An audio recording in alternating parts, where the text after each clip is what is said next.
Salut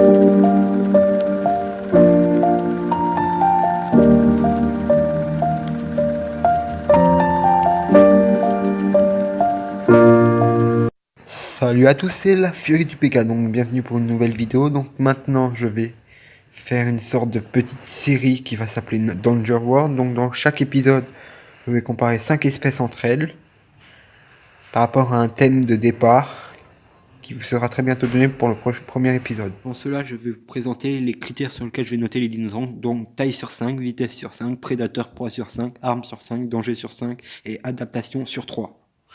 Les plus connus, donc cet épisode portera sur les 5 dinosaures les plus connus.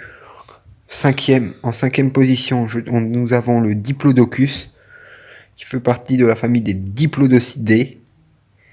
Alors cette famille se divise en deux sous-branches, qui sont les Amphicoelias et les Deinosaures.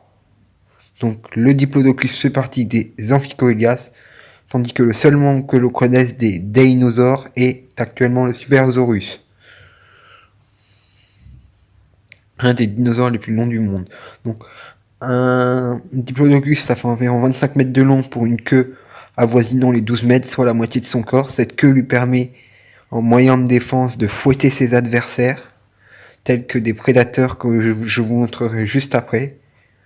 Il peut également taper de ses pattes au sol puisqu'il est assez imposant pour faire fuir ses adversaires et non pas pour les attaquer. Donc voilà, c'est les adversaires qu'il est censé faire fuir.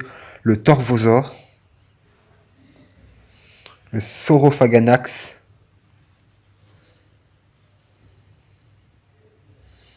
le Ceratosaure, ainsi que l'Allosaure.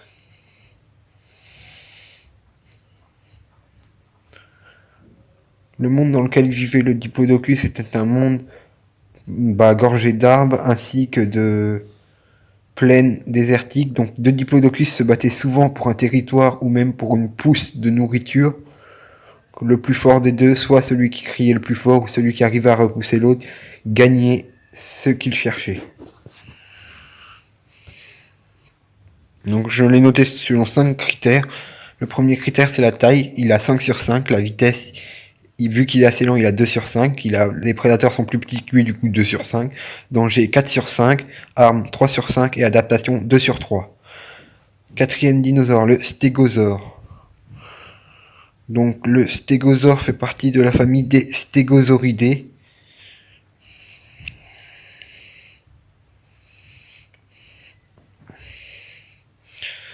Cette famille est caractéristique parce qu'elle a de nombreux genres et chaque espèce est différente en fonction du nombre d'épines qu'il a sur lui. Donc différents Stégosauridae, le Miragaia, on voit des très petites épines sur son dos, tandis que deux longs pics sur sa queue, des épines assez recourbées pour le Kentrosaure, ainsi que 2 au niveau des épaules. Le Dracentrurus, lui, a 2 types d'épines, celui du Miragaia et celle du Kentrosaure.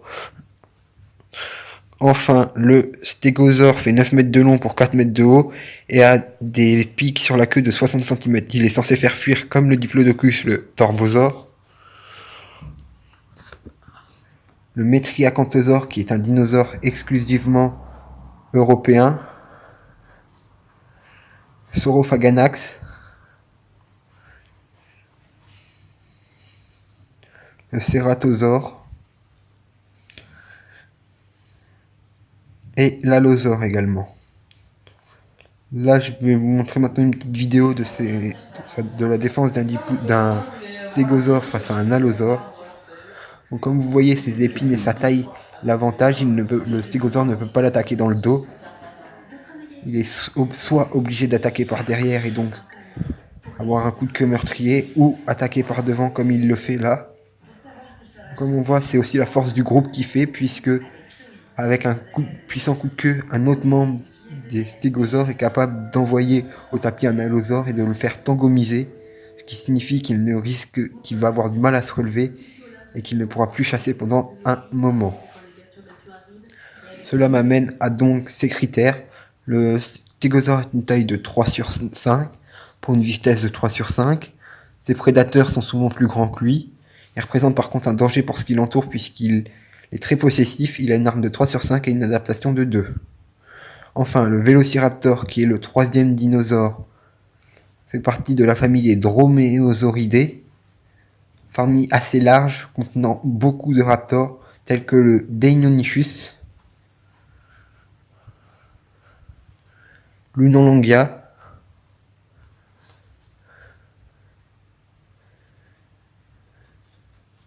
et le Tsagan. Ils sont tous caractérisés par une seule arme qui est un pouce plus grand au niveau des doigts, mais leur plus grand atout est qu'ils peuvent se comprendre et attaquer en groupe.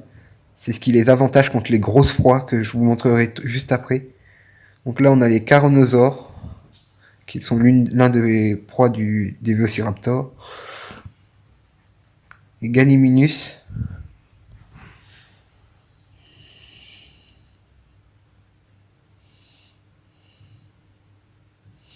l'Isidore qui est une grosse proie, du coup l'attaque en groupe doit être bien organisée pour qu'il puisse la battre. Le Monoclonus, quant à lui, est un cératopsidé. Le Récétacorne est donc un problème pour les Vélociraptors. Le Lorotitan, lui, est un hadrosauridé, n'est pas un gros problème pour le Vélociraptor. Nous avons un autre sauropode, l'Opsicoeldia. Lui également, sa taille pourrait être un problème. Nous avons maintenant le Pinacosaure qui est une armure puisqu'il fait partie de la famille des Ankylosauridés. Cette armure va lui donner un avantage contre des prédateurs tels que le Protoceratops qui lui est également un cératopsidé moins évolué que les autres. Nous avons alors le Sachiana qui est un autre ankylosauridé assez imposant.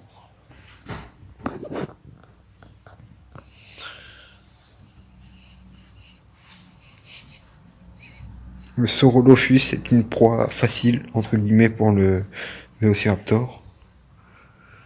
Tout comme le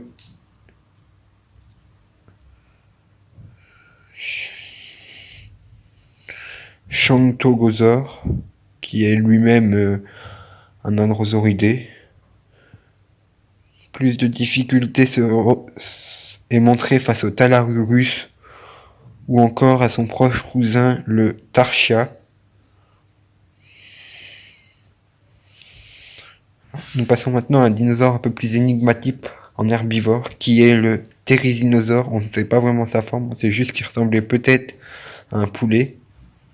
Avant de passer à la proie la plus grosse qu'il a pu combattre, le Titanosaure, l'un des plus gros animaux jamais découverts sur la planète Terre. Le Tsintaosaure, un autre hadrosaure un peu inconnu à nos jours. L'Udanoceratops, qui ressemble énormément à son plus proche cousin, le Protoceratops. Mais le Vélociraptor a également des concurrents, tels que le Siamotyrannus, proche cousin du T-Rex mais vivant en Asie.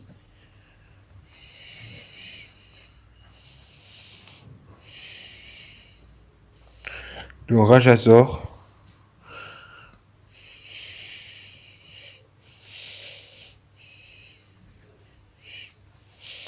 L'Indosuchus.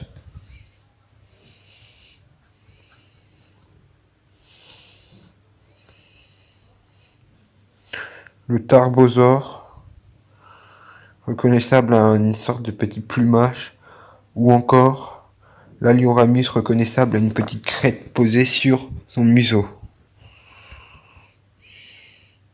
Je vais maintenant vous montrer l'habitat du Vélociraptor ainsi que sa technique de chasse. Donc il se met à l'affût, s'approche discrètement de sa proie avant de courir après elle, et donc de prendre l'avantage à l'aide de sa vitesse qui pourrait atteindre normalement à peu près 60 km/h.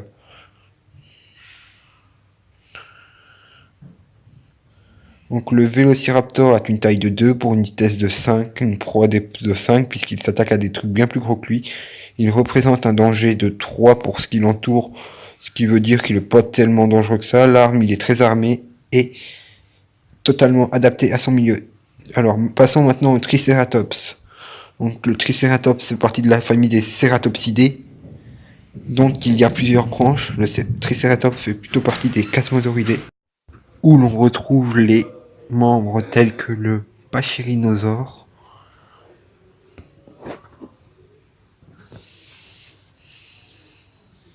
Monoclonus,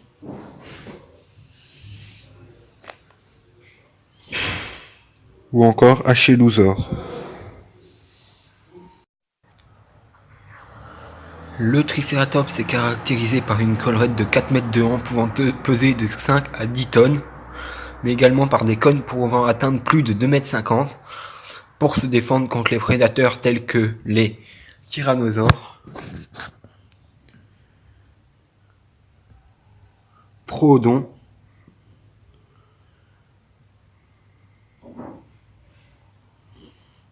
albertosaures ou encore le gorgosaure qui est un prédateur nocturne. Donc, pour se protéger, le Triceratops fonctionnait de deux manières. Il cherchait d'abord à intimider son adversaire en poussant des cris et en montrant sa collerette imposante à celui-ci. Le prédateur ne pouvant pas attaquer de face devait soit trouver un moyen de le contourner ou bien attaquer par l'avant, ce qui est peu recommandé à cause des cornes de celui-ci. Et deuxième option, il charge.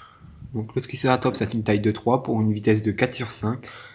Les prédateurs qui sont plus grands que lui, donc 4/5, un danger de 3/5, des armes de 3/2, 3/5, ainsi qu'une adaptation de 2/3. Enfin, dernier dinosaure, le plus connu, qui est le tyrannosaure. Donc le tyrannosaure a des dents de 20 cm pour pouvoir chasser des proies telles que le taurosaure, Pantacératops,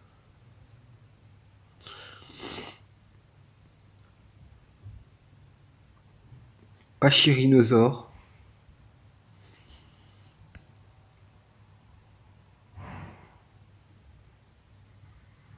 Pachycéphalosaure,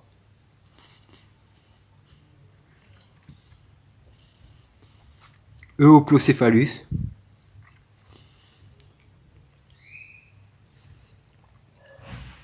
Einosaure,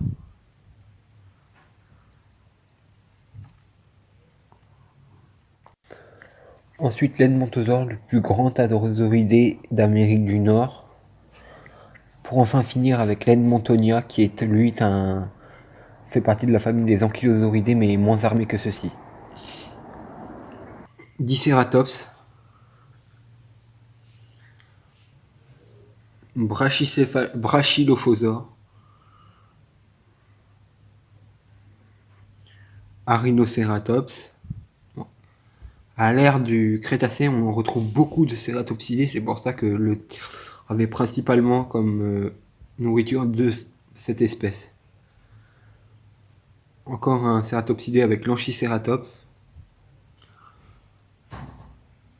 l'Anatotitan, qui lui est un hadrosauridé, le Saurolophus, le Therizinosaure qu'on a découvert avec le Velociraptor, ainsi que le Brachyceratops, qui est un Triceratops moins évolué que ses congénères. Enfin, nous avons le célèbre Triceratops qui fait partie de ses proies. Quelques-uns de ses concurrents, donc le Troodon, l'Albertosaure qui est également un membre de sa famille, tout comme le Gorgosaure qui est également un membre de sa famille mais qui est plutôt nocturne comparé au Tyrannosaure. Je vais vous présenter un combat entre des Dasplétosaures et un Chasmosaure. Donc les Dasplétosaures sont les prédécesseurs du Tyrannosaure. Ils ont disparu un tout petit peu avant l'apparition du T-Rex. Leur technique de chasse est donc semblable à leurs cousins. Donc, les jeunes vont partir à l'assaut de l'herbivore, puisque ceux-ci ont la vélocité, tandis que les membres du groupe un peu plus âgés, eux, auront la puissance de morsure ainsi que l'expérience pour achever la proie. L'attaque de groupe chez les Dasplétosaures leur permet d'achever une proie qui est une imposante collerette comme celle du Chasmosaure. Le corps du tyrannosaure est assez imposant, ce qui m'amène à une taille de 4/5, pour une vitesse de 4/5 puisqu'il pouvait atteindre près de 30 km/h. Les proies qu'il attaquait pouvaient être de grands herbivores. J'ai donc mis proie de 4/5. Il représente un danger de 4/5 pour ceux qui l'entourent. Il est plutôt bien armé, donc 3/5. Et son habitat est en cohérence avec lui. Ce qui m'amène alors à le noter à une adaptation de 2/5.